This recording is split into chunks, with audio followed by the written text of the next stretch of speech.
Ricky. A very long time. We haven't done this one in a minute. Yeah, I don't even know if I said the tune right. I just wanted to get one last Ricky in because I think that might be the last time I do it. If people probably already realized we completely rebranded, changing the name of the show. And mostly because I'm going to take a step back. I am leaving the corporate world, and I am buying a bar in New York City. So you're basically living out your Tom Cruise cocktails dream, right? Yeah, basically I'm just sick of it, man. And honestly, I think the Panthers had a lot to do with it. I'm talking about that with like the interview process and saying that we do. Like saying out loud, we kind of do live in kind of a crappy world, and it isn't what people think it is behind the scenes. And I kind of just want to go back to a more blue collar kind of life and empowering, hospitality workers to. If you want to talk to me on the other end about what I'm going to be doing with this bar, you sure. can. But I have 11-week-old. I have a new bar, so I'm taking a step back. So Ricky is taking over. Thing, man. First of all, before we get into what we're doing going forward, it's a great thing for Alex. Alex has good things going on, and he's also not leaving the show. Yeah. Like this is still anytime that he wants to be involved, I want him to be here on every episode. If he'll do every episode with me. Oh. Alex is the whole reason that I'm even doing this. He created Kitty Lit. That was his vision. It was his baby. And it kind of formed me and his friendship and formed our bond here. And that's not something that I want to just like forget about and not acknowledge. I want that to continue on. But we're also going to look forward to the future, and I really enjoy what we're doing here. And I think that we can do more, bigger, better, stupider. Like, all of it, man. Like if I'm still involved, it should be stupider. Yeah, 100% it's going to be dumber. I want to have some fun, man, but I hope that everything is exactly how you want it to be with your next step too. And I look forward to the Boboddy Show, man. Yeah, man. So do you want to talk a little bit about what your idea behind Boboddy is? Yeah, I know it sounds really dumb, right? And like my 5-year-old, man, he thinks that I'm hosting the Body Show, and it's like, oh, man, I promise you that's not the case here. Like it's not a Sports Illustrated swimsuit edition of a podcast or anything like that. If you're an Office fan at all, or you watch The Office, Creed Bratton is probably my favorite character. And there's an episode where Creed Bratton, and it reminded me so much, man, of how you approached me with jumping on Kitty Lit as a guest. He kind of like fell ass first into becoming the manager of the Scranton branch at Dunder Mifflin and had no idea what he was doing, had no business being in the position, but he accepted gladly, right? Which is kind of like, hey, you want to come on and talk with me about the Panthers? I'm like, dude, I don't know anything about it. So yeah, of course I do. So we start doing that. And the first order of business that this crazy dude, Creed Bratton, does is he breaks out this giant easel and writes down Boboddy, and everyone looks at it, like, what are we doing, Creed? Like, we're at work. What are we doing? He's like, we're making acronyms, like there's no rhyme or reason to it. There's nothing to it, man. It's just what he wants to do in his position. And so he went for it. And that's the same concept of what I'm doing here. I don't know exactly what it is. I don't have a clear vision, but I'm going to go for it, man. And I want to talk about everything. We do that anyways, man. When you're friends in your community or whatever, you talk about everything anyways. You're not pigeonholed into just talking about the Panthers. Don't get me wrong, man. There's going to be a severe favoritism and homerism going on for the Panthers on this show. And we're going to still be a Panthers podcast. We're going to do reviews of games. We're going to talk about the happenings that are happening with it. But then we'll talk about other things as well. So yeah, that's basically it, man. I don't have a big spiel for it. I got to come up with a nifty little intro if we're not going to do the Ricky thing.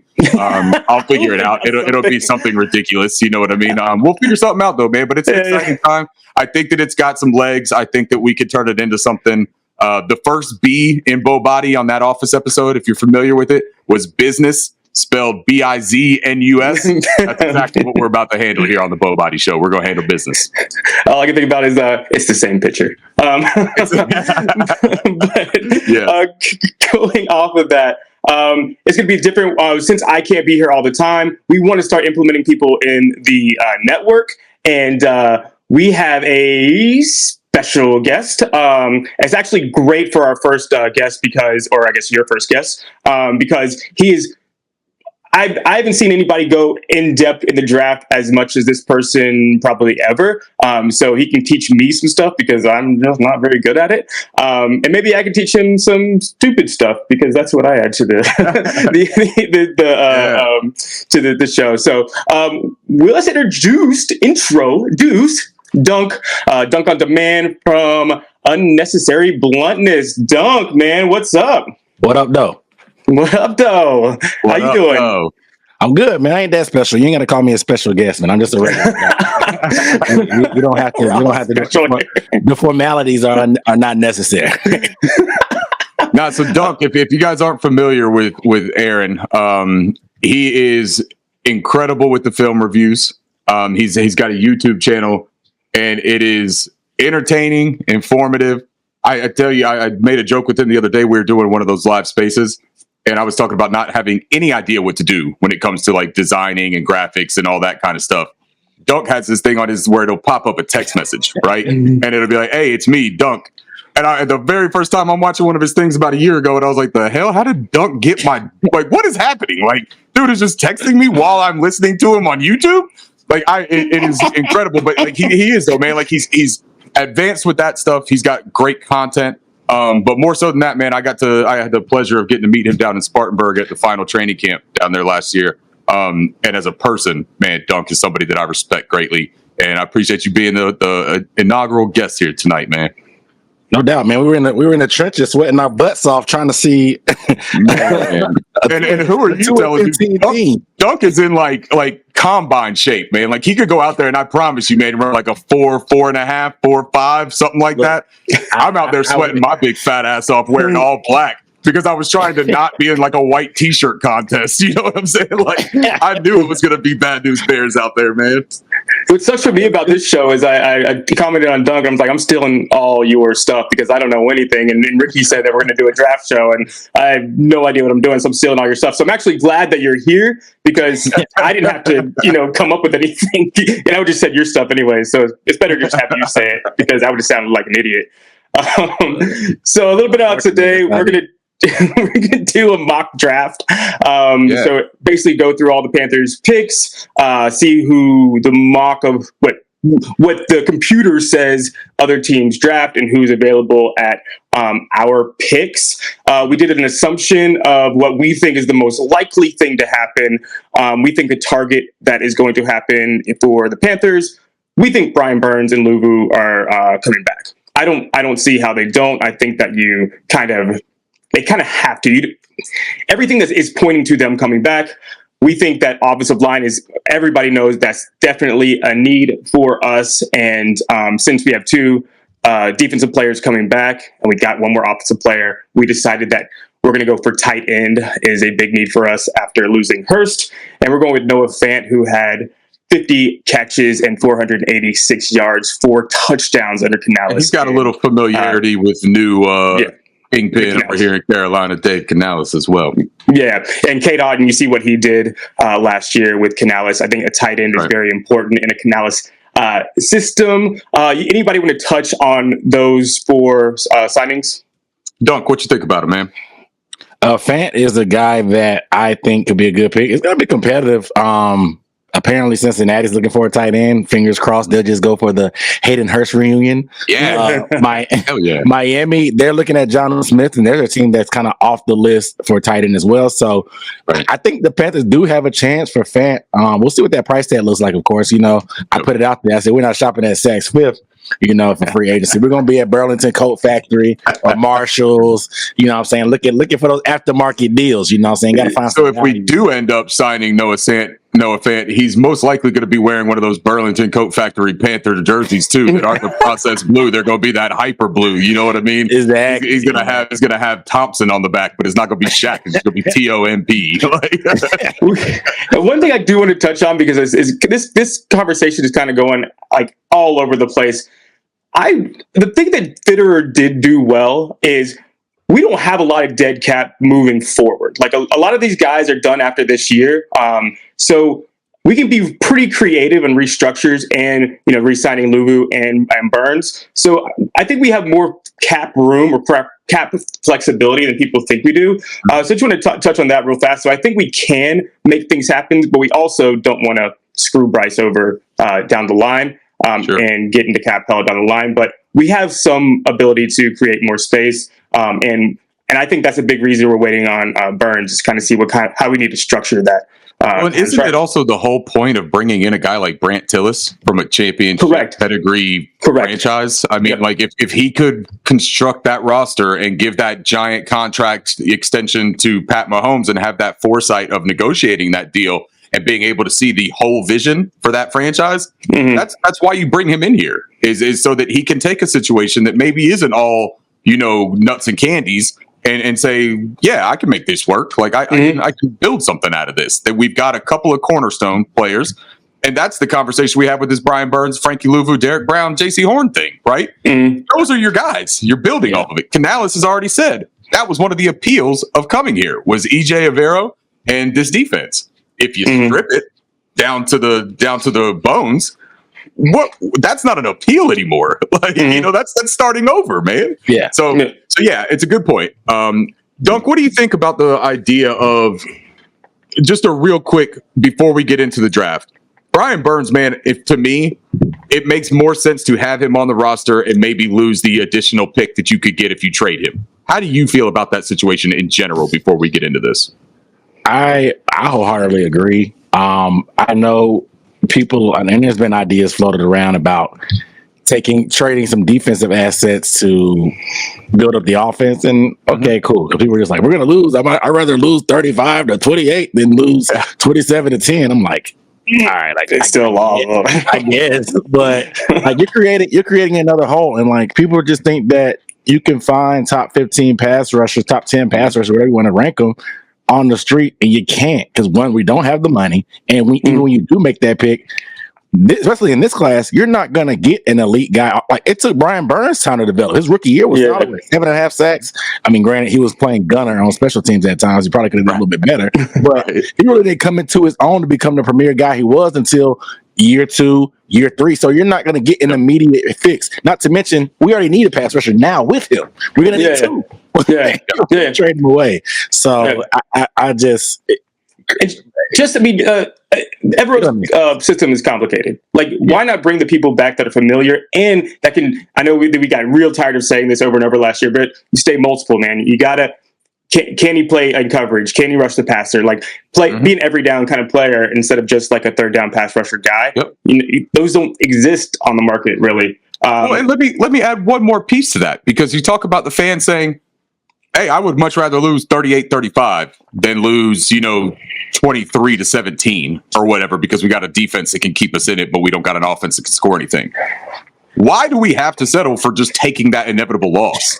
We also sit here and look at it and say, hey, look, that defense, man, was pretty hurt, pretty banged up last year. And Evero did a really nice patchwork job and got the most out of that unit. Where we struggled was because we had shit coaching on offense. We had poor roster building on offense and defense, for my opinion. But offense was egregious. And we had a bad coach. Well, we just brought in the Wonder Boy. We just brought in Dave Canales, who is the quarterback whisperer with his number 1 pick quarterback. Why do we assume that we won't have some sort of a jump on offense, that if we maintain that defensive level, God forbid we add another edge or something like that to that room, if we can maintain that and get better offense, why are we tying ourselves to having to lose? I'm a Panthers fan, man. This ain't my pockets. I'm not David Tepper. If I was, I'd be doing a whole lot of other shit. But I'm not. I'm a fan. I want to win. I want the most talent on the roster, and I want W's in that column. And I think that it's still a thing that we shouldn't just like tie ourselves to. Hey, we should suck for 2 more years. Yeah. And you can't talk out of both sides of your mouth either. Like if you want to win, you're gonna have to do what all these other teams are doing and push the cap down the line. Like the Bills, they're pushing their cap way down the line and trying to win right now. So you have to be able to compete with that and get that talent on and just do the same thing. The only way you don't do that is if you have Patrick Mahomes on your roster. That's the only way you can't do that. But if you want to be elite, you got to pay your dudes. And that's right. Saints are going to be in cap hell for a little while, and they'll probably be really bad. But you don't think that those fans would take those, 5 years of Drew Brees where you're competing every single year to be trash for 3 years. Man, give me 3 good years and 1 Lombardi, and I'm a happy camper, man. Correct. Yeah, that's what everybody else has decided, and we just don't want to be that team that says, "Oh, we can't afford it. We don't want to push that cap down the line." No, you go for it. I'd rather go for the win. We don't play to come in second place. So I'm all for doing what Miami did. Armstead, Hill, Ramsey. Come on, let's pay all you guys. Man. That's what the 49ers are doing, man. They're just we'll push all this cap down the line. Loading the boat. Yeah, I'm all they for played it. In the Super Bowl. They played in the Super Bowl, so correct. If that's the strategy for getting to that game, then sign me up. All right. Without further ado, I want to get into it because we were sitting there talking about not doing a whole long deal about the context. Yeah, it's just. It's hard to talk about it and not get a little bit fired up and want to give a more reasonable explanation because it's a lot to it, man. It's a nuanced situation. But real quick, before we get into this draft, because I am ready to go ahead and crank this thing out. We got the players that are under contract right now, right? Yep. This is a really gross list. I mean, it's not great, man. Yep. Look at this. First of all, on defense, we're talking about getting rid of Brian Burns, right? So he's not under contract, but everyone's acknowledging we'll just trade him. Well, Dante Jackson is off of this list because we know that they've already said they're going to move on from Dante Jackson. Look at that defense for me for just a second, man. And tell me where are the players that are going to do anything on that defense without the supporting cast. Shaq Thompson, man, I love him to death. He's coming off of that serious injury, and he doesn't have any running mates in his group. That defensive line, you thought we didn't get pressure before? If Derek Brown is out there by himself with Nick Thurman, Shy Tuttle, and LeBron Ray, we're in a pickle, man. Like that ain't fun. Yeah. Dunk, what stands out to you, Dunk, about this roster right here? I mean, the cornerback room. I can't. And Dante is one of the most polarizing players over the last how long has it been? 5 years. Yeah. And I think people. I mean, I don't know. I know what it is, but I don't know. You have to understand who Dante is as a player. I understand people have some trepidations about us keeping him over Hassan Reddick and Stephon Gilmore. That's fine. Yeah. I'm not going to be the player for getting the bag. Like I'm blaming the front office and I'll blame whoever. I'm not going to blame the player for getting the bag. So him being here and knowing the type of guy he is, he's a cornerback too. He's a starting level corner. He's going to have some receivers that are just terrible matchups for him. Bigger body receivers, obviously, he's 180 pounds. They're going to be bad matchups. And those real sudden route technicians are going to be bad matchups for him 9 times out of 10. But speed guys, deep threats, he's usually pretty solid against those type of guys. Anybody that's not overly shifty or a technical separator, he's going to be solid against at times. He's going to help you in the run. Now, without him, granted, people want to talk about him getting hurt. He played 16 games last year. Whether he got hurt in those games and didn't finish, whatever. But and I love JC Horn. I want them to put the 5th-year option on him, but having him as the only guy at this point right now, and looking at the rest of that room, I think people are a little bit misguided because they're thinking that they saw that Vikings game and we held Kirk Cousins under 300 yards or in whatever Jefferson, he scored a touchdown, but we took 2 touchdowns, but we kept them underneath this X amount of yards. But I'm like, there's certain things we did scheme wise that protected those guys. Ajiro played that shell, that cover 4. That's why we got gashed by one of the worst running teams in the league. So, correct. Yeah, but the narrative after that game is, hey, look, we might not even need JC Horn. Deshaun Jameson, that's a dog. And look, I like Deshaun Jameson, man. I'm actually like a proponent of him taking on a bigger role as like a nickel or something like that in the defense. That's a nice spot for him. But we don't need JC Horn and Dante Jackson because Deshaun Jameson locked up Justin Jefferson? Yeah. Come on, man. Come on. He laid a hit on him.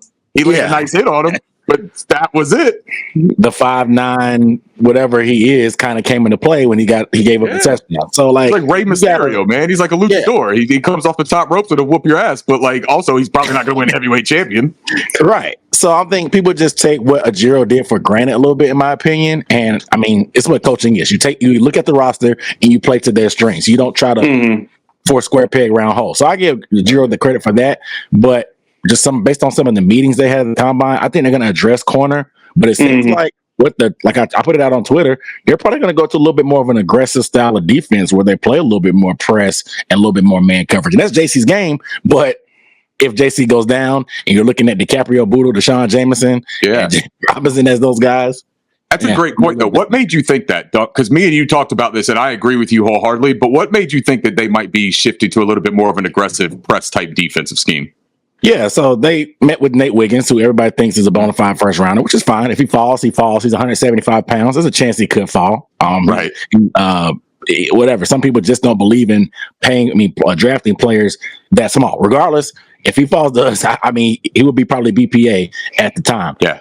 He talked about his meeting at the combine about, I talked to Ejiro. I like his system. They talked about putting me in more man-to-man coverage situation. I'm like, okay, I'm looking at the numbers. We played zone coverage 70% of the time. We played shell, I think it was 60% of the time as well. Mm-hmm. And even going back to Denver, he didn't play much man coverage. So I'm like, okay, maybe they want to go to a little bit more of an aggressive style. And then I think his name I forgot his first name. Is it Kaylin? Not Kaylin Carson. The corner from Wake Forest. It's Kaylin Carson. Yeah.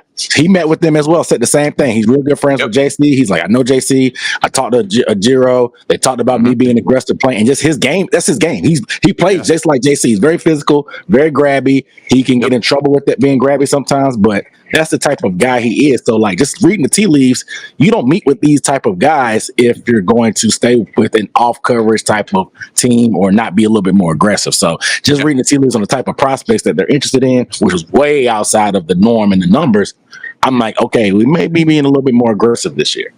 Right. I'm one. So a guy that keeps on flying under the radar because we didn't use him at all last year is Terrace Marshall Jr. Is the way that Canales, and I'm not saying that he is these guys, the way that Canales used his ex, or Pete Carroll and Canales, is that DK, a lot of go routes. Mike Evans, a lot of go routes, a lot of back shoulder, a lot of like not difficult, like he's not like they're not slant routes. They're not complicated routes that were being run. A lot of stuff was Trey Palmer, Godwin, Tompkins, like end arounds. Like it was much more creative, using the tight end a lot. Is there a possibility you see Terrace Marshall utilized more? Because the type of routes, because say we go for a receiver, right? And you're used to working with Lockett, and they literally went after a speed guy and Palmer last year, and Canales was a part of that. Would that be more of the target, you think, for receiver, and try to see what you have in someone like Marshall? I'm asking you because I know what Ricky's opinion is. I don't think so, just because of how things ended last year. Well, not ended, but how things went. Right. Different man in charge in terms of Scott Fitter. I mean, granted, it is what it is. Yeah. If they felt like this, because this is not really a strong draft. I mean, as deep as this receiver class is, there's not a ton of X's. You can get up front in that first round, but we're not in that position. Keon Coleman, if he falls there, potentially, I think Leggett could play X eventually, but I think not moving Leggett around is kind of detrimental to him. So maybe they say like, okay, hey, let's just rest on our laurels. Let's go after all these good Z receivers and slot receivers in this draft. Load up on these guys, and let's see what we can do with Terrace. Maybe we'll address X a little bit later. Just roll with Terrace. Maybe they trade Terrace somewhere. They try to get a pick for him. Maybe they just cut him. I don't think he has no affiliation with anybody. He's two regimes ago, and it wouldn't hurt anything to get rid of him. He's a talented guy. He showed what he can do in that spurt under Wilkes, but it just depends, because he can play slot. He can play a little bit outside receiver, and maybe they see something that we don't. We haven't heard anything about him. He's kind of been forgotten completely. We'll find out probably within the next week. And you bring up a point though, and I think that a lot of people thought this comment was about Brian Burns or Frankie Louvu, is what Dave Canales says. I don't have an emotional attachment to the guys in this locker room, right? Couldn't that also be talking about a guy like Terrace Marshall Jr., who got kind of like the short end of the stick 2 times in a row here with his coaching staffs? Yeah. But he didn't invest anything into this guy. He doesn't have any kind of emotional attachment where he's like, man, I did wrong by him. I got to do right. I got to give this guy a chance. That's not the case. He's building a team. This is his first time as a head coach. So maybe that I don't have an emotional attachment thing isn't just about these stars. He raved about the defense. Why do you think he would be now saying, hey, I don't have an emotional attachment to the stars of the defense? Get him the hell out of here. That doesn't make sense to me. I think he's talking about all of the other pieces. Maybe even a guy like Bradley Bozeman is somebody he could be referring to with that emotional attachment. Bradley Bozeman is one of the heart and souls, right, of the team. The fans love what he does from a community standpoint, what he does here in Charlotte and for the Carolina Panthers fan base. But on the field, that doesn't necessarily translate the same way, you know? And we got this graphic up right here. We're looking at it. You talk about the X receivers. Receiver is a need. Offensive line depth. Talk about Bradley Bozeman. That's a need. Cornerback. You were just waxing poetically about that room. That's a need. Edge, Brian Burns. Hey, we should trade him. Then we could get 2 wide receivers. Then there's a double need. Like, we already have a need. It still exists. And YGM isn't under contract. People are like, hey, YGM had 4 sacks last year. Oh, shit. He almost won the MVP. Like, we got to bring him back. I like YGM, man. I mean, no disrespect when I say that. He was a second-round pick.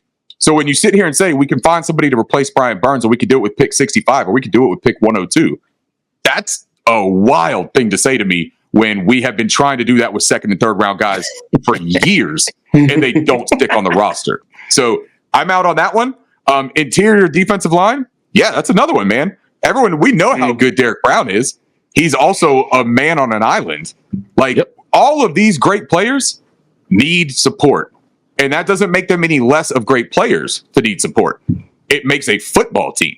A football team is not 4 on 11, right? Like, a football team is 11 on 11. You need quality players on each side of the ball.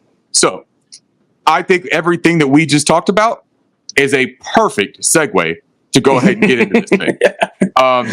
I'm going to throw this up here. This is the PFF, and I'm going to put it on full screen so that no one has to squint their eyes on it. We are looking at this right here. We are going to restart it because we were over here doing some hypothetical stupid stuff for a little while. I told you, man. If you keep me on, it's gonna be dumber. Yeah, it's great, man. I love it. It's the Boboddy Show. It's stupid as we can get. You know, it smells like mung beans or whatever it is that he had in his office. All right, so we'll do normal speed so that we can see the picks go. Yeah. This is how this runs if you've never run the pro football mock draft simulator. You pick the rounds, you pick the speed, grab your team, enter the draft, right? Here's your big board, essentially, where it's your player pool that shows everything the picks have started. They come in here. We can watch all of these picks go through. Now, I want to give a little caveat while we wait for all of this to go. This site and PFF and any other site you get to are entirely subjective. And there are going to be players on these rankings that are going to be much lower than NFL teams will have them, or that internet nobodies like me will have them, or that internet somebodies like Dunk will have them, right? Everybody has their own listing. Here's the fun part about what it does. You see this screen? It'll throw up trade offers to you. Yeah. Wow. Look at that. It will throw up trade offers. So this is the first offer we get here. Denver offers us pick 81 in their first round next year for pick 33 and pick 180. I'm going to go ahead and tell you my thought on that. Can't do it. I don't want 81 and 65 to be our first 2 picks. I would love to have another first round pick, but it's a detriment to us this year, right? Yeah, hell yeah. I would love to have another first. But there's 2 offers. Let's look at number 2. The Buffalo Bills offer you pick 60 and a second and a third. Now, look, we're without a second in 2025. So for part of that move up to get Bryce Young at number 1. So that could replenish our draft pick there for 2025. Yeah. I still am not moved by that. What do you I'd rather have the first one than that one. 60 is just way too far for me for one. A second round pick from the Bills, the way they're moving chess pieces around and trying to make moves, that could easily be in the 80s, right? late 80s, early 90s. You know what I'm saying? Yeah. It could be pretty deep in there. You know what I'm saying? So it's not doing that. It's not doing anything. Reject. That one's out of here. This one, look, that first is very appealing, right? Mm-hmm. I hate, and you can see this list over here on this right side that's kind of shaded right now since this pop-up is here. There are guys available. Graham Barton is there. Adonai Mitchell is there. Kingsley Suamataia there. Christian Haynes there. I don't think that I would give up one of those guys to have that first round pick next year, personally. Yeah, I agree. Dunk, what do you say? 81 is just way too far, man. Like way too far. It hurts. First would be amazing for next year. Here's the thing: you can't really counter them, like because Denver has nothing. Yeah. Denver's probably trying to come up here and grab Bo Nix because they're getting rid of Russell Wilson. That's true. So they may be eyeing him and saying that's our best chance to grab, or maybe Michael Penix Jr. Yeah, I don't really care how desperate Denver is. That's your fault for hiring, Kevin James to come and coach your football team. So out of spite and because I'm a petty person, I would definitely just reject that. What are you guys cool with that?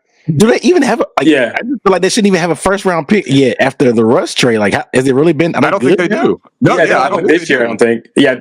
Oh no, wait. Yeah, they do. Yeah, they do. Look, they took JC Latham in this mock. Okay, I'm gonna say maybe they're good now. I guess it's been that long, but and actually, didn't they traded compensation for Sean Payton, right?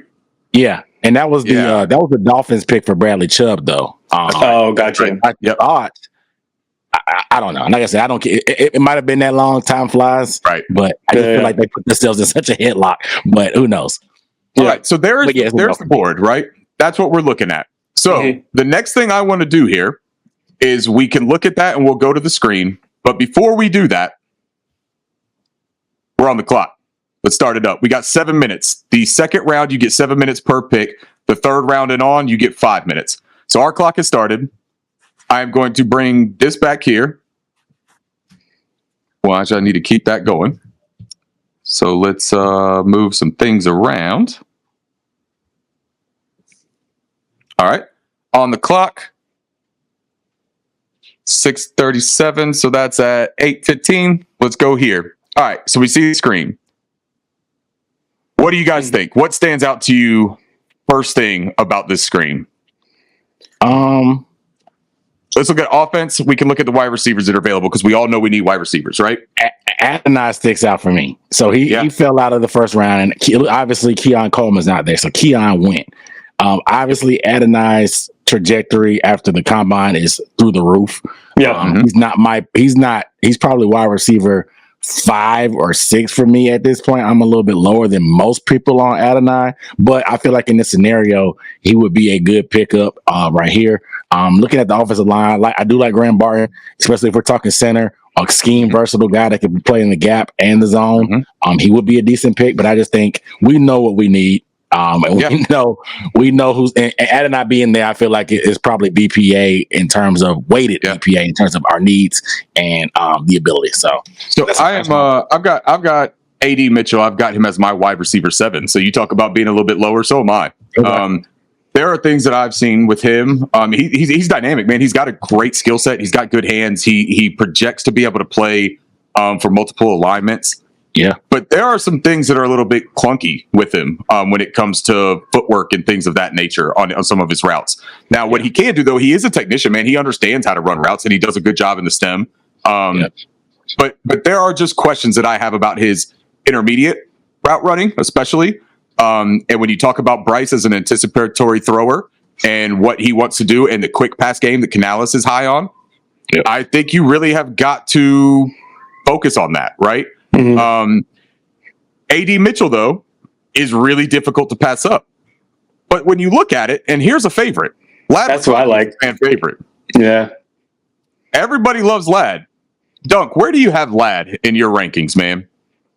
Wide receiver 5.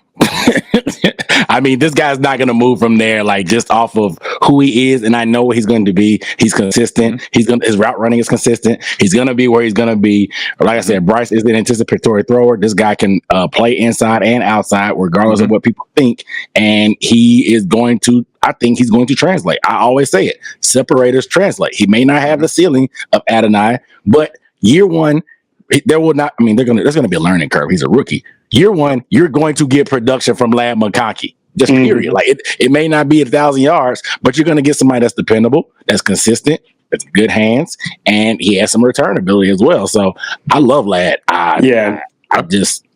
He's real quick, because we are getting down here. We've got about 3-ish minutes left. Yeah.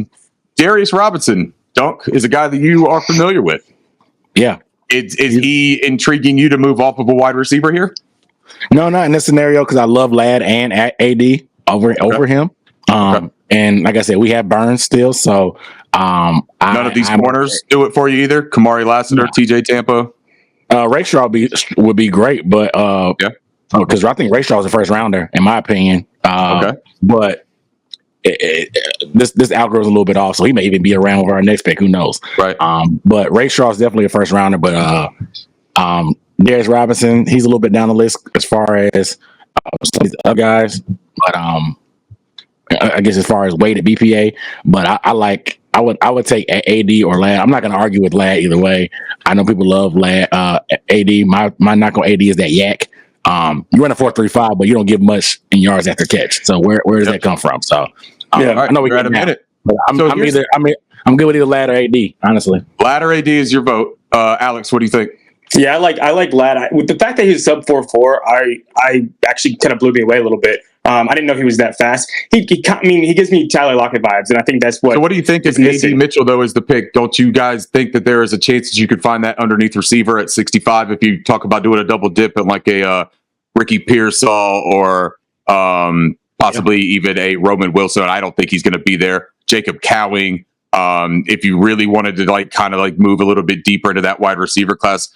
Jaylen Pul, man, if he's there at 65, I'm going to kick myself in the ass for not being able to take him because that's my guy. That's my wide receiver 5. I am giant on Jaylen Pul. Okay. Jalen McMillan, I also think, is a guy that can really fill that underneath responsibility.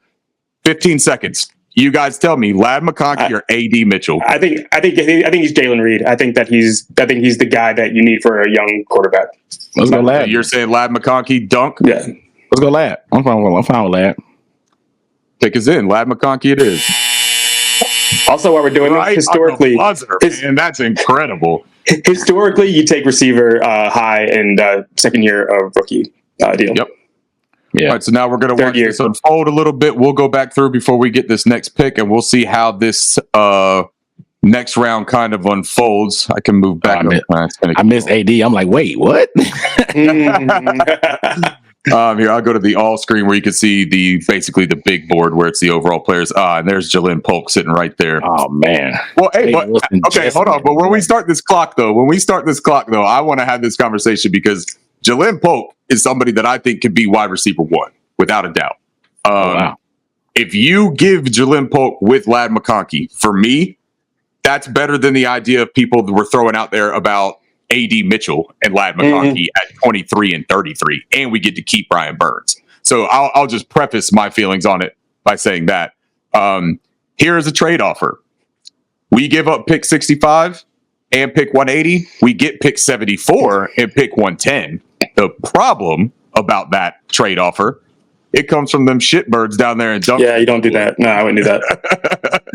Do you know what they're going to do? Though, man, that's great value, though, right there, in my opinion. I mean, Correct. You move up 70 spots to a top 115 pick instead of pick 180, and all you drop is 9? You know what? They're going after that receiver right there. I mean, to play opposite of London, in my opinion. I'm with you. It's one of the only guys. I haven't really gone into full scout mode, but Jaylen Pul is someone I know, and I don't completely agree with you as a wide receiver 1, but I like him a lot. I do like Pul. I'm going to go ahead and give a executive order here and say that they can kick rocks down the way. This is way too far. Yeah, that's way too far. 74 is manageable, right? That's 9 picks down the road. Yeah, 9 picks is not bad. So what do you think about that? Is that something that we should consider, or should we say no, thank you? I don't really want to help my division rival.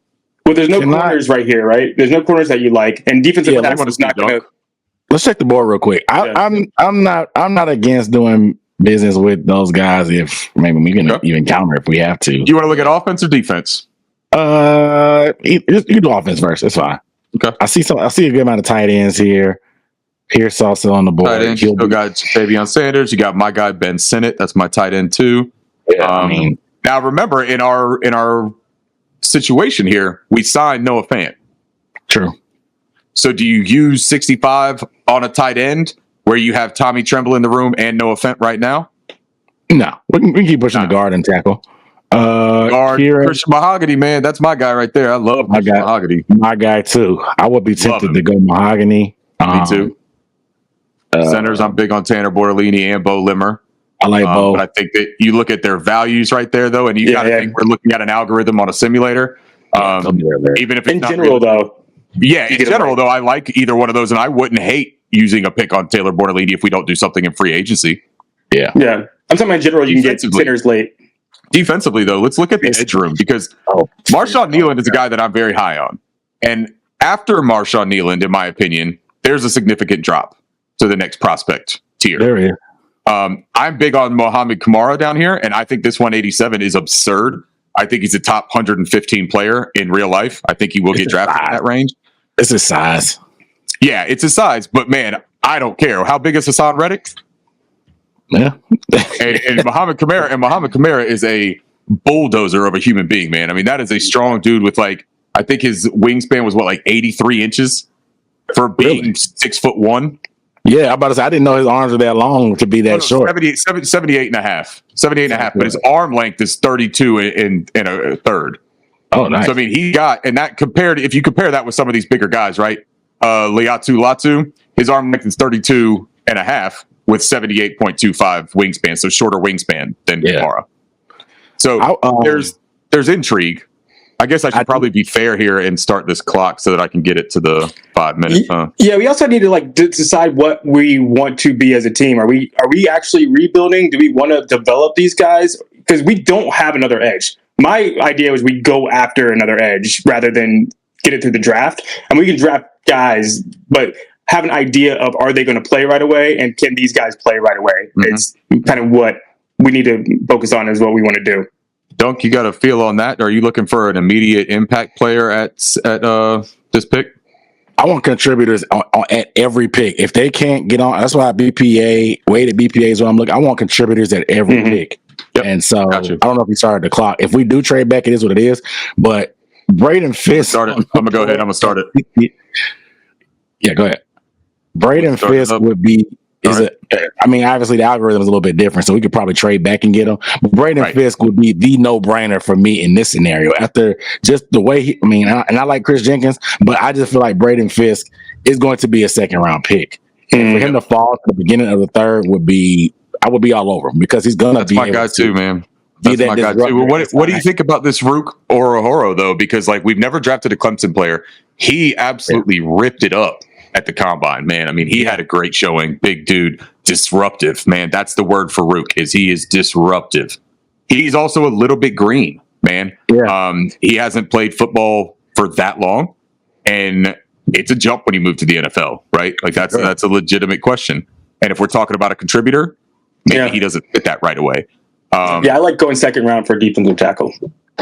Okay. So we've got, what do we got in the cornerback room? There's your guy, Kaylin Carson. Yeah. He's sitting right there. So you could pair JC with JC Jr. You also, though, can look down here and see a guy like Kyrie Jackson is valued at 123. Yep. Dunk, this is a name that I have heard you bring up many a times that I am also high on, is Cam Hart. I was having a conversation with somebody on Twitter, and there's 3 names, man, that are not being talked about as a cornerback one that I think have the ability, and that's Kyrie Jackson, Cam Hart, and Max Melton.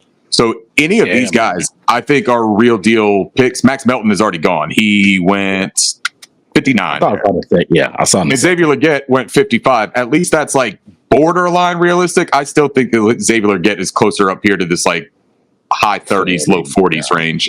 Yeah. Man, this is a tough one for me, because I really like Marshawn Nealon, and I think that if you don't go edge, you're playing with fire to be able to get it. But if you want my honest to God opinion of who would be the best on my big board, it's Jaylen Pul. And I also don't have a bad feeling about going Ladd and Jaylen Pul in the first 2 picks. I think that that's a really interesting dynamic. Mm-hmm. I'm okay, though, if you guys want to say, hey, look, neither one of us are as stupid as you, Ricky, and we don't have Jaylen Pul rated as our number 5 receiver, so let's go with a more practical pick. I'm A-okay with doing that. I like going receiver. I think receivers are the hardest to hit on and the hardest to get in free agency. I think everyone else you can get in free agency, and I trust Evero to kind of develop and be multiple and get his system around defensive players. So, in my opinion, receivers are just too valuable. So I would go Polk, or I would go D-tackle in this situation. All right, so Polk or Braden Fisk is what basically you're on, Alex. Polk, that's what I would say. Yeah. I'm on Fisk, man. I just think he's way too disruptive. Granted, he may not fit with Jared wants to do. Granted, if we're going to be more aggressive, he would be the type of guy that he's a free technique, that he's going to be disruptive in that middle. You put him in the middle with him and Brian Burns, it's going to open up a lot of things for anybody that you put on the edge. And we can get some developmental guys at edge later in the draft if you want to. Go for agency, maybe get a pass rush specialist and bring back YGM, put a rotation over there to bridge that gap until we figure it out. And then, like I said, you can really build that interior, because that interior is rough as well. I like Fisk. And if we kept Brian Burns like we did in this situation, and we re-signed Frankie Louvu, if you add another vertical pass rush, we just lost Alex for a second, but if you add another vertical pass rush into that interior, it might even open up a little bit more of that running room for those guys on the edge. So man, y'all are talking me off of my guy, though. My guy, Jaylen Pul. Like, I'm telling you, we are going to look back on this. We're going to be like, that is foolish that we didn't go with this kid, man. The dude has probably, outside of his teammate, Rome Odunze, who is also my wide receiver, too. Outside of him, he's probably got some of my favorite route running in hands and just abilities, man. And he's also very underrated with the yards after catch ability, and all three levels attacks it. Is a aggressive dude, active in the blocking game, and he's got juice. He's got juice, man. But while I sell all of that as hard as I possibly can, we already know that I've got to go ahead and listen to my front office. And we are going to go Braden Fisk. And there is a world, like, say we have Thielen, right? Say we get Thielen for a fourth. We have 2 fourths. Say we have a fourth and a third to come up into the second round and get both of them in that world. Mm-hmm. I think just went 74. I think we could have traded back and got. We could have made that Falcons trade and got him still. And got at 110. Hold on. Let me look at this. Could we have gotten? That's the Buffalo 74. trade. 74. You're right. Thank you. Well, I gotta wait for them to finish, or else it'll keep on making me scroll through like an idiot. Man, y'all see me? I'm sitting there like grabbing on the back of my neck and stuff because I just feel icky letting Jaylen Pul go somewhere else, man. And if he went to Atlanta, I probably am just gonna like go ahead and throw a fit. Yeah, I think that's probably the bigger thing. Even though Atlanta might need a D tackle because they had Grady Jarrett go down with injury, and they had Calais Campbell was like 95 years old. So there it is. Yeah, I told you. That's what I thought, they would get somebody opposite London. Ooh, man. And I do like Polk. He's probably outside of my top 10, to be honest. But this dude is, if you watch him play, dude, like, you know how they say defensive guys play with their hair on fire. He plays offensive football like his hair is on fire. He's so competitive, dog. Like, you can feel the juice coming off the tape when you watch him play. And I really do like watching Polk, and I like his game. Yeah. And like I say, he would bring that to a receiver room. I just think Fisk, man, what is, and he just looks like a type of dude that's gonna mix it up and do the dirty work for you up front, man. I'm not mad at it, man. And honestly, I totally get it. And for anyone that's watching this too, you would probably know if you follow me on Twitter or anything like that. I'm a big Braden Fisk guy as well. I think that he is the real deal. I anticipated him doing well at the combine. I think that I anticipated him doing a little bit less dynamic than what he ended up doing there. His tape, man, is a lot of effort. His tape is a lot of motor. Yeah. It is nonstop. He is powerful. He's got really short arms, short arms. And he's, I think, 25 or 26 when the season starts. So he's an older prospect. I'm not overly concerned about that because we've already talked about the fact that we want immediate impact players. Yep. I think he can come in day one and provide impact right there on that line with Derek Brown. I think that having Derek Brown next to him will only catapult his immediate success and impact. Yep. All right, so there we go. So that's where we are with that. We are now on the clock again. Let me go ahead and start this up for pick 102.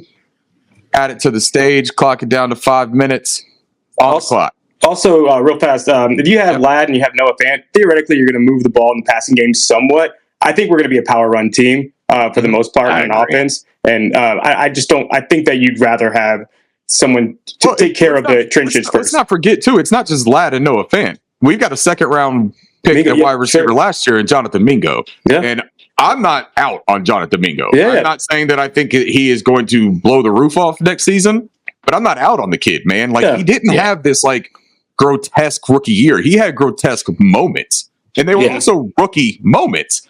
We were asking a kid to do stuff that he didn't need to be doing. I'm sitting here, and taking up all of this clock time when we have serious business to be doing. But just know I'm not out on Jonathan Mingo. I like you, Mingo. And I have a comp like Chris Godwin. I was a better player than Mingo, of course, but I think Canales didn't know how to use Godwin initially, and he kind of learned. And I think that he can use Mingo the same way he used Godwin, and then Ladd the same way as Palmer and Tompkins. So what do we think here? Just without looking at this big board, we've got a wide receiver and we've got an interior defensive lineman, right? A versatile interior defensive lineman and a do-it-all wide receiver. What are we looking at when we looked at our slide of team needs? Wide receiver, check it off, at least for right now, right? For this sake. Interior defensive line, check it off. Edge, offensive line, corner, running back. Those are the ones that we have listed. So if we go back to this and look at this big board, edge, let's look at it. I don't want nothing to do with any of those at. Yeah, I'm not going to edge this late. Yeah, this late. I'd rather get in free agency. Tomorrow, I mean, I would still go tomorrow, but according to this algorithm, we've got plenty of time. So I'm going to move off that. Corner, Renardo Green, man. We talk about a press corner, a man-to-man corner. That's Renardo Green. He had the single best tape of any defender against that LSU wide receiver group. And that LSU wide receiver group, we're talking about Malik Neighbors and Brian Thomas Jr. that are first-round talents, right? And they're talked about as big-time talents. No question. So Renardo Green there for me is extremely appealing. Kyrie Jackson and Cam Hart are also there, though. And I don't think that they'll be there at our next pick. Agreed. I just feel like if we don't go offensive line or at least look at it, we'll probably have some pitchforks outside of. Yeah, I like Dominic Cuny a lot. He's a guy that had a great shuttle time, and there's a thing going around the shuttle time that's like sub 4.45. Those guys are like 90% clip of being big time players in the NFL for an interior offensive lineman. Now he also did not give up a sack in his 2 years playing at starting offensive lineman for the Kansas Jayhawks. He played left guard in 2022, and in 2023, he was their starting left tackle. Did not give up a sack. And we also got to understand that interior offensive lineman is a great free agency class for interior offensive linemen. Yeah. And we did sign a guard in this. Yeah. Yeah, who don't we like on our line? We got to remember we had a ton of injuries. Is Christensen still going to play? We know Icky's still going to play. We're probably going to restructure Moton. So our only thoughts are Bozeman and releasing Corbett. Is Zavala going to be ready? So those are things we also have to think of. There's a guy, Jaylen Wright, that you like a lot, right, Don? I do like Jaylen Wright. I do like Jaylen Wright. We need playmakers. I like Ray Davis as well. There. I love Ray Davis. That's my... and Marshawn Lloyd. Damn, I didn't know he was still there. Ray Davis and Marshawn Lloyd are my two running backs that I like the most out of this class. I just Benson's an RB1 for me, but Marshawn Lloyd is 2 for me. Me too. He'd probably be higher if we had ball security, but everybody's overlooking the ball security, but it's still in the back of my mind because I think it's a fundamental issue. It's not like I agree. Fluky. It's how you carry the ball. And you can fix that. We saw Tiki Barber fix it in his career, but we also saw a lot of guys not fix that and become problematic for an offense. Exactly. You can't be considered an every down back if you can't be dependent on to catch the ball. That's right. But we're on the clock here. So I think Puny would be great. I did see Bo Limmer's available to be there later, so we could wait on offensive line. Bo can play all three of the interior if you need him to. I'm open to whatever you Brandon guys. Coleman is there as well. Brandon Coleman. I'd say corner is the one that you can't solve in free agency as easily. And I agree. Running back, we need a playmaker. And I think as much as I love Chuba, I don't think that he's not going to get you. He's not going to take anything to the house. All right, so then if we're looking at corner, let's go Renardo Green, Kyrie Jackson, Cam Hart. What's the thoughts? Let's go Renardo. You want to go Renardo? You like Renardo more than your guy? Yeah, just based off of the value on this, I would go with Renardo. Personally, I like Cam. I don't know any of these guys. I just know like. I lost internet for a second, so I didn't hear what the answer was. Yeah, I don't know any of these guys. I'm just saying, just in general, what is in free agency and what our need is, and what we can solve it also in free agency. I want, as long as it's a guy that can play right now, that's all I want. If we run what we used to run, give me Cam Hart. If we're going to be more aggressive, give me Renardo. I'm thinking we're going to be more aggressive. Let's go Renardo. But I think Cam off coverage and bail. See, I've got Kyrie Jackson is listed as my cornerback 10, where I've got Cam at cornerback 15 and Renardo at cornerback 16. So I'm higher on Kyrie Jackson. But everyone likes Renardo Green, so let's go Renardo.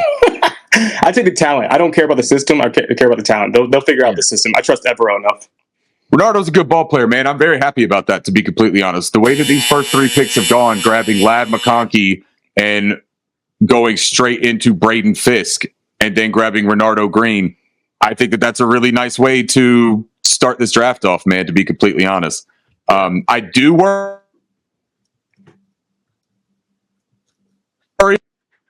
We haven't allocated any resources to the offensive line through the first 3 picks, and that's a difficult one for me, man. I know that in this situation, we did get the offensive guard in free agency, right? So at least that's something to kind of hang our hat on a little bit there. Cam Hart's still there. Woo. Woo. So we could have went somewhere and got somebody else and still gotten Cam. Offensively, Jaylen Wright is still there. Bo Limmer's still on the board as well.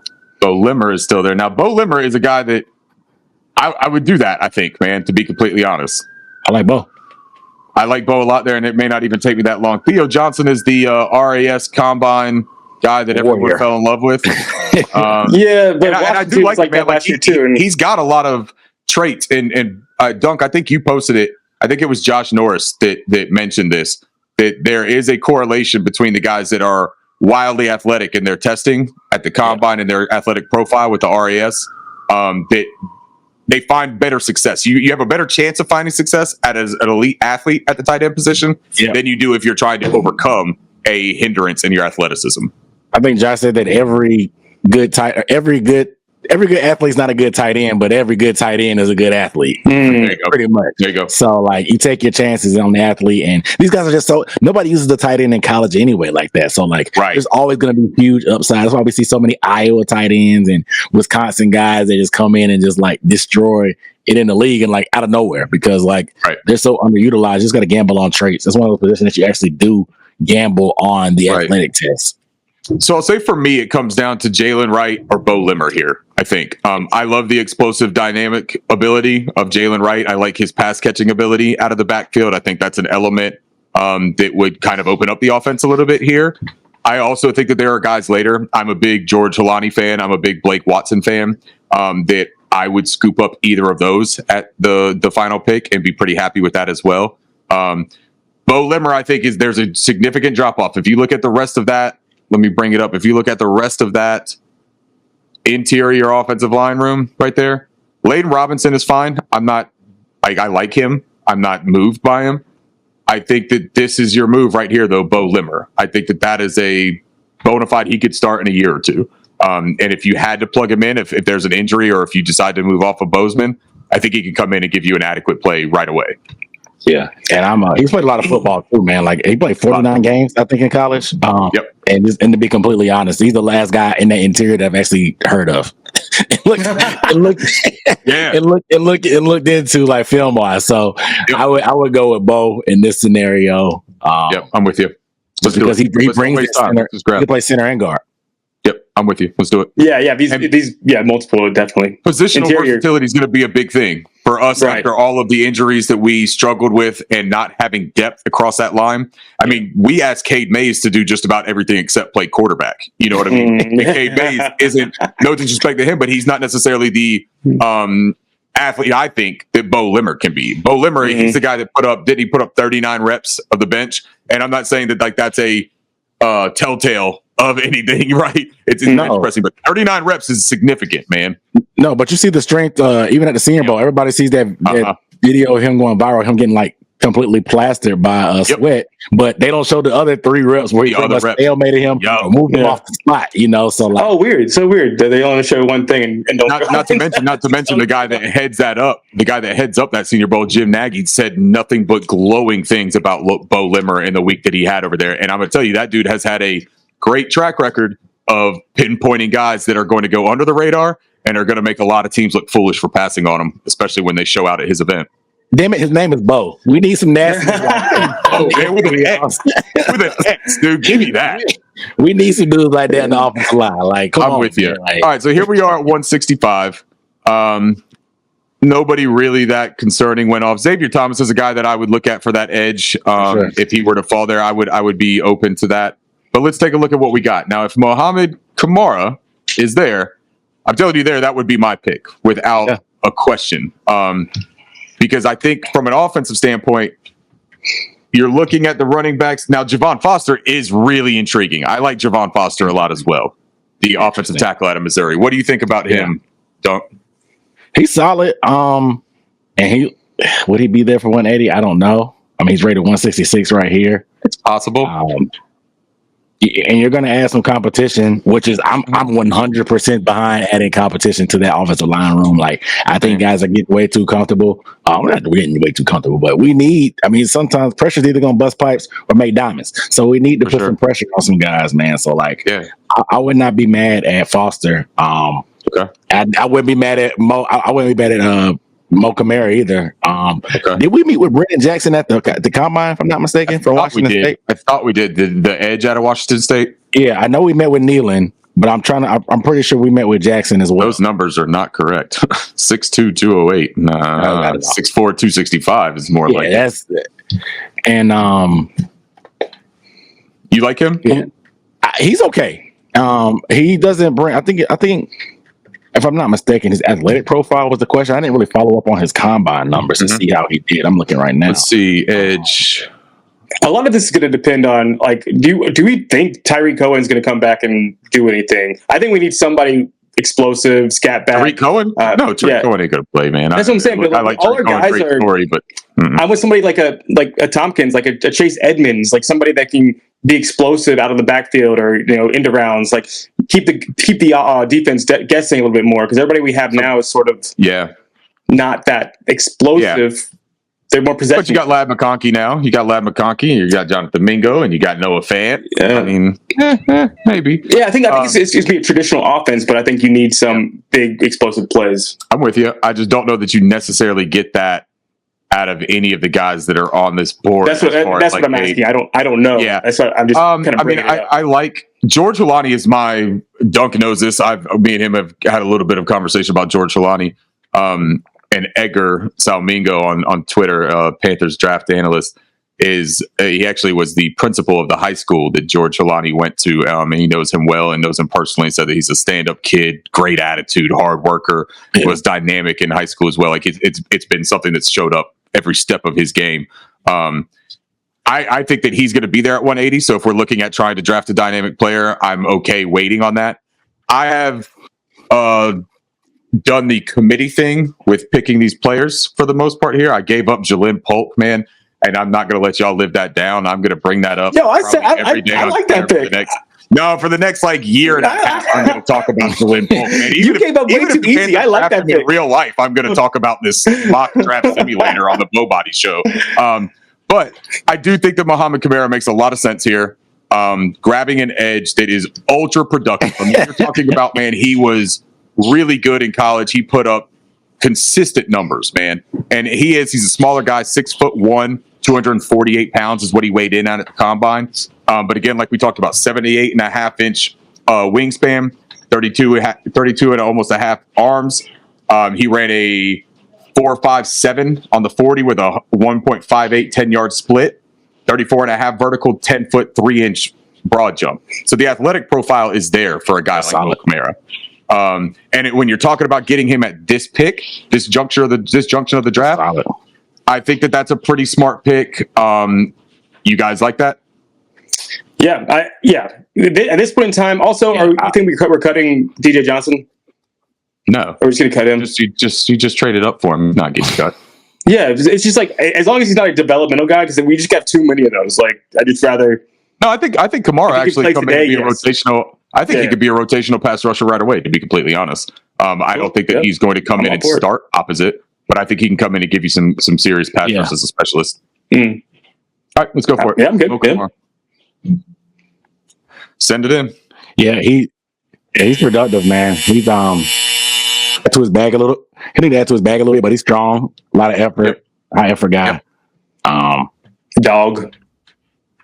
And that development that you talk about having to add to his repertoire, that's something that can happen at the next level. What you struggle to instill at the next level is the effort and the mentality, right? And the work ethic.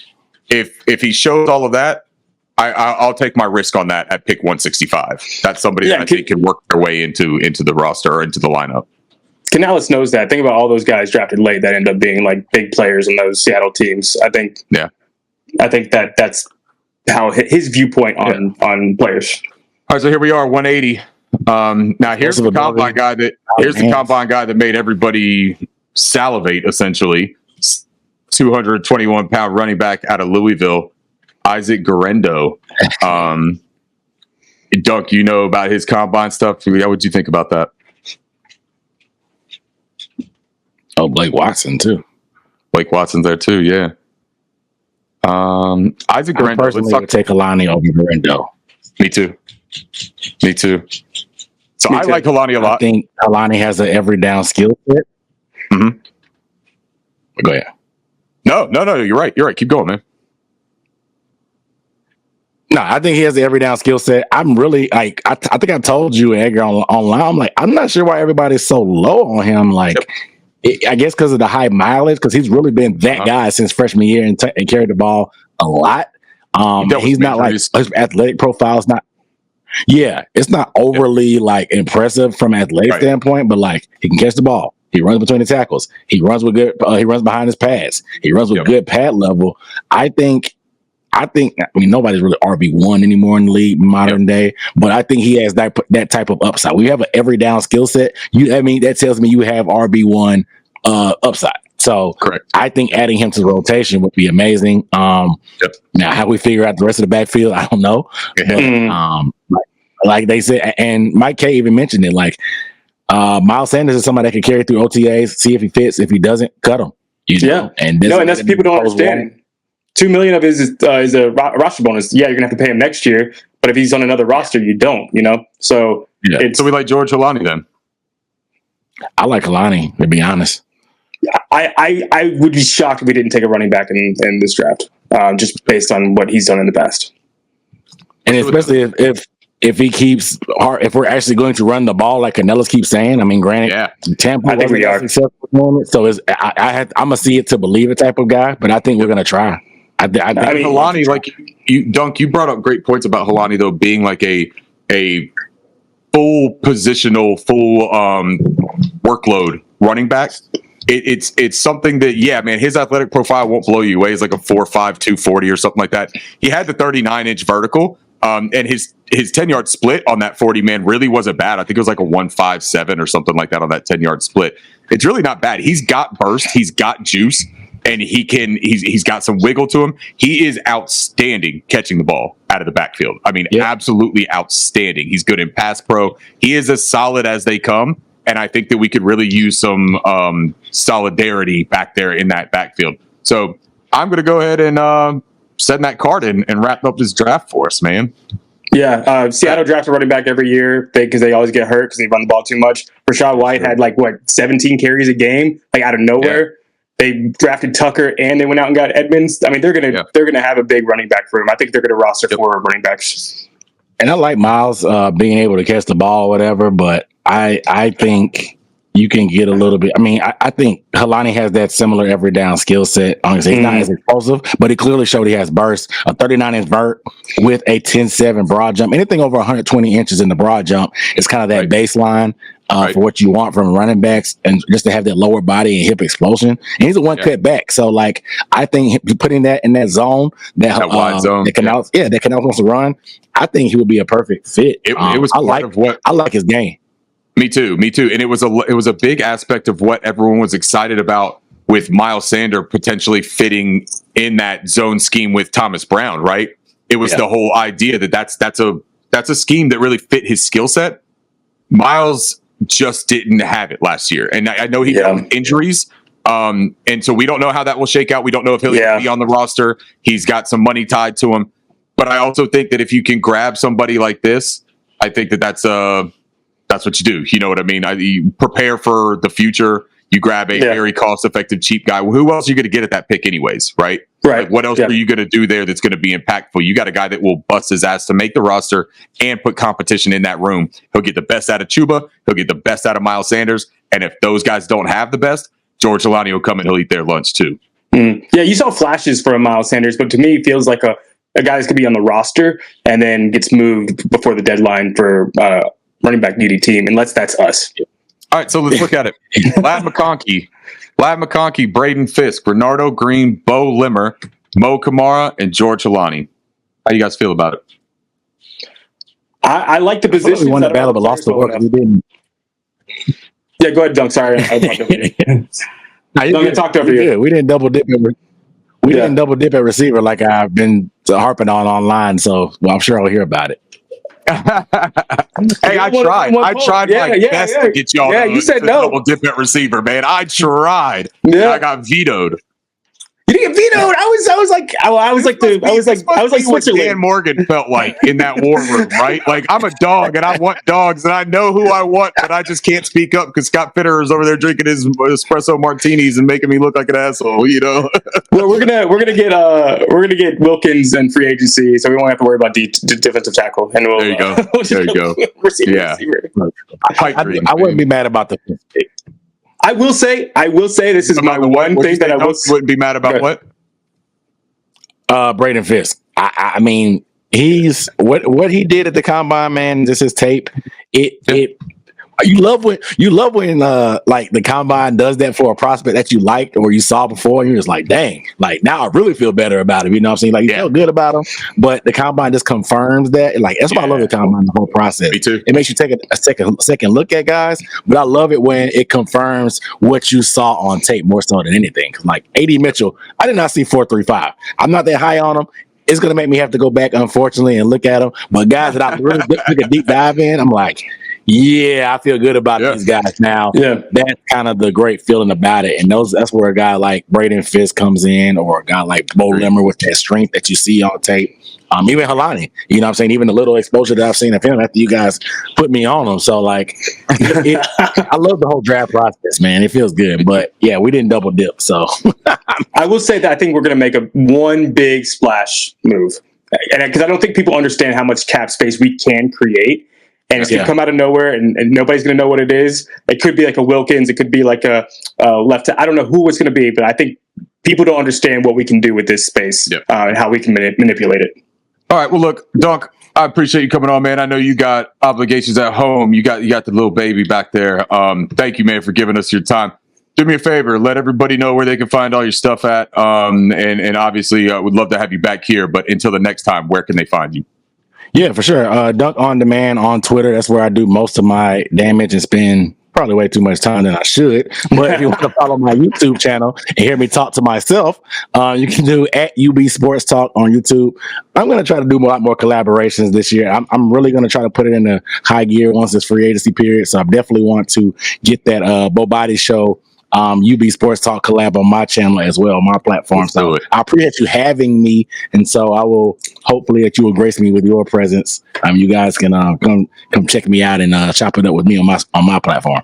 Man, you say the word, man. Drop of a dime. You good people by me, man. Nothing but the utmost respect for what you do with your content. And I really enjoy the fact that you're active on Twitter, man, because so am I, and I have no business being active on Twitter either, but it can be a whole lot of fun, man. Everybody, Aaron Duncan, thank you very much for your time, man. The Boboddy Show, we have sound effects too, man. Okay.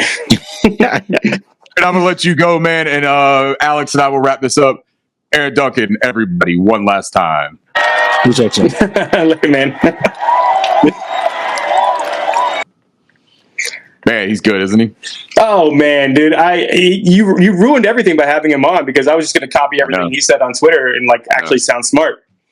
I did that to actually avoid plagiarism charges on my inaugural episode of the Boboddy. No, I told him I was going to do it. I already told him I was going to do it. So he knew it was coming. Consent, man, I don't want to have an episode about consent, man. Please don't let me do that shit. Cancel culture is a little bit too strong for an initial podcast running. I've never been as soon as I was super high on Sam Darnold And after what happened with him, I said, I'm never going to be a draft guy ever again. I'm not good at it. I'll let everybody else do that. So look, man, I think we've took hour and 15. That's a nice entry into the podcasting world. I say entry into the podcasting world as if me and you didn't throw a million fucking things against the wall last season, right? Yeah. But this was fun, man. I really loved having Dunk on. I hope that you'll come on here as much as you can, dude. And can we just try to keep it a regular thing? And then if your life changes dramatically, you won't be on. But for the time being, I'm going to still hold you accountable for all this. And you got me into this. You're the one that got me the big easel and made me write Boboddy on it. So you at least have to stick around and see the entire acronym through here, man. Yeah, if you don't make me do any homework like today, I'm great. Like, I just to come on and just shoot the shit for like an hour. Podcast where nobody ever does homework ever again. Oh, man. Dude, I'm here. I'll do it from like instead of taking a shower, I'll just do this instead. Hell yeah! Hey, babe, I'm going to take the shower and just be on here. She's like, that's an hour and 15-minute shower. On saying that, if you keep on saying, "Hey, babe, I'm not going to take a shower," if you keep on saying that, you won't be able to say, "Hey, babe," anymore because you don't shower for that long. You won't have a babe. So then you have plenty of time to be on the Boboddy Show. Perfect. Exactly. Right. Yeah. See, so you get it. You just got to the end before I could. We got a plan of attack, man. Awesome. As long as I still see the baby, you know. Yeah, that's right. Wow, that was too bad. No, I love my wife. I love my baby. Yeah, that was awful. Don't think about that. That was awful. That was terrible. That was a bad joke. Yep, real bad. And the first bad joke of many. We will be doing this as often as we can. I have no schedule. I have no idea when these will come out, how many we'll do. And that's going to be kind of the fun of it, man. The Boboddy will happen when the Boboddy happens. And I hope that you guys enjoyed the first episode.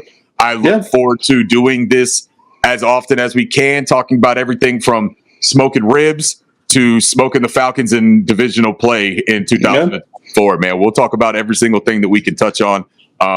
This is a ton of fun, man. Yeah, you come up to North Carolina, to New York, and we'll do a live show from the bar. Yeah, totally, man. We'll do a live show from the bar. North Carolina to North Carolina, and we'll watch at your bar. I'll get all your drinks and food. You just gotta get up here. Oh man, that's dangerous. So that's I guess where I die is New York. The one perk about spending way too much money on a bar. There you go. All right, well look, that's gonna do it for us. Episode 1, the Boboddy Show in the books. Until next time, we'll see you.